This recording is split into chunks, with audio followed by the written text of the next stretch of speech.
created a mess for the leadership of this country. They go out and make announcements. They say that members of parliament are earning unbelievable amounts of money. Then they leave our most vulnerable state officers, like my colleagues have mentioned, the ECD teachers. It is true, their salaries are 10,000 shillings a month. If you look at what the nurses are earning, nurses are getting house allowance, which is less than 3,000 shillings, Mr. Speaker. It is unacceptable that she will continue doing this. The other issue I wanted to raise, and I want to bring this to speed with my colleagues, Mr. Speaker. We receive car grants, yes, members of parliament, members of the National Assembly, and members of the Senate. But most of the work, Mr. Speaker, under devolution is being done by members of the County Assembly.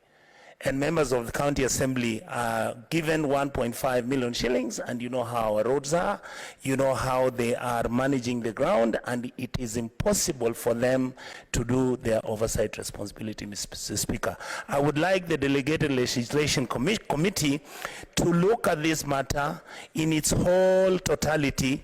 And finally, Mr. Speaker, I would like to finish it here. For people like me, and I think this is the point Honorable Mungatana was raising, and I'm not sure people got it very clear. You want to be informed by your neighbor, Senator Kongo Mugen? That? You want to inform you, maybe?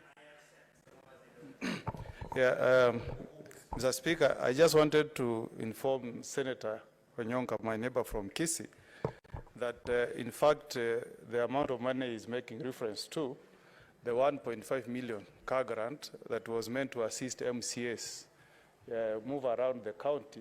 That amount has also been scrapped in the said Gazette notice. So, Honorable Onyonka, that amount is no longer there. SRC has scrapped it for the MCS. Minute to conclude your comments. I will conclude this way, Mr. Speaker. Thank you, Honorable Mogeni, for informing that. You can imagine the members of the County Assembly look at us as senators who are supposed to protect their interest, and guess what they believe?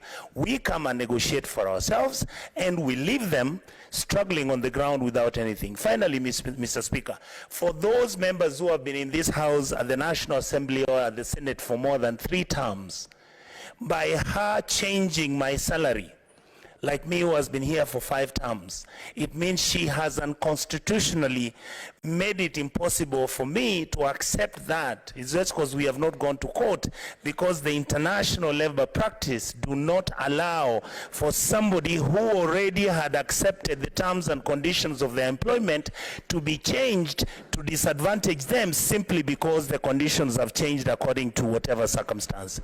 Thank you, Mr. Speaker. I recommend and I support my colleagues. She must go. I